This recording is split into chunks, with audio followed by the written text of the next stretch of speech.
श्री कार्तिक स्वामी भगवान की जय, लक्ष्मी नारायण की जय, तुलसी मैया की जय। कार्तिक मास कथा का 23वां अध्याय।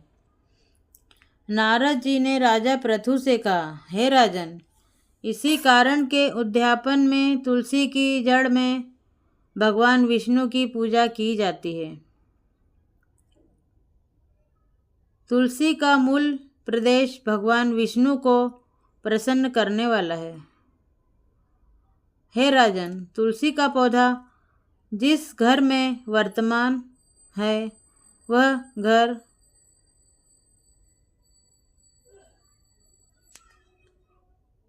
तुलसी का पौधा वर्तमान में जिस घर में है वह घर तीर्थ स्वरूप है और उस घर में यम के दूत कभी नहीं आते।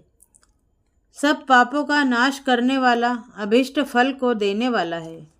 जो मनुष्य तुलसी का पौधा लगाता है वह यमराज को नहीं देखता। भगवती नर्मदा का दर्शन, गंगा स्नान व तुलसी के पौधे का संसर्ग, यह तीनों पुण्यप्रद हैं। तुलसी का पौधा लगाने से, सींचने से, दर्शन से और तुलसी को छूने से कामिक, वाचिक, मानसिक आदि संपूर्ण पाप नष्ट हो जाते हैं। जो प्राणी तुलसी के दल से भगवान शंकर का पूजन करते हैं वह पुनः गर्भ में नहीं जाते। निसंदेह वे जीवन मुक्त हो जाते हैं।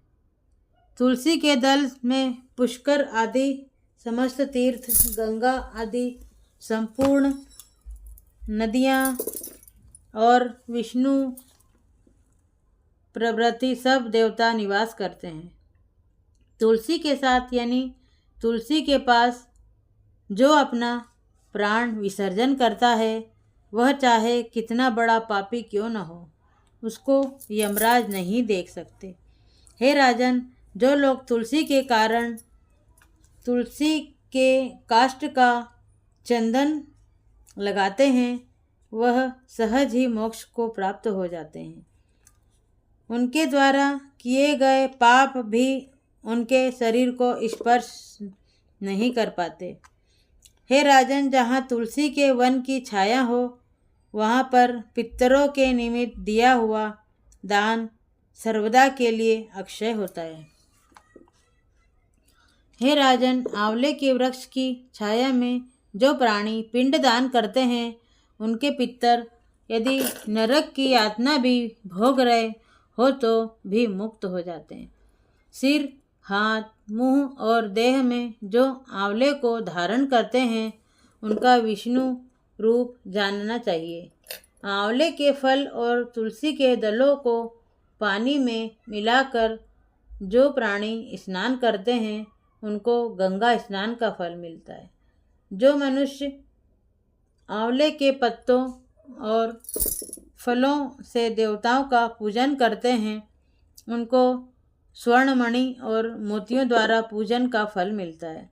कार्तिक मास में सब तीर्थ, ऋषि, देवता और सब यज्ञ जब सूर्य तुला राशि में होता है आंवले के वृक्ष में वास करते हैं। जो मनुष्य द्वादशी तिथि को तुलसी का दल और कार्तिक में आंवले का पत्ता तोड़ता है वह रोक नरक में वास करता है। जो कार्तिक में आंवले की छाया में बैठकर भोजन करता है उसके अंत संसर्ग में सब दोष नष्ट हो जाते हैं। कार्तिक मास में जो आंवले की जड़ में भगवान विष्णु का पूजन करता है उसको श्री विष्णु क्षेत्रों के पूजन का फल प्राप्त होता है। आंवले तथा तुलसी की महत्ता का वर्णन करने में श्री ब्रह्मा जी भी असमर्थ हैं। इसलिए धात्री और तुलसी की जन्म कथा सुनने से मनुष्य अपने वंश सहित मुक्ति प्राप्त करता है। श्री कार्तिक स्वामी भगवान की जय, लक्ष्मी नारायण की जय।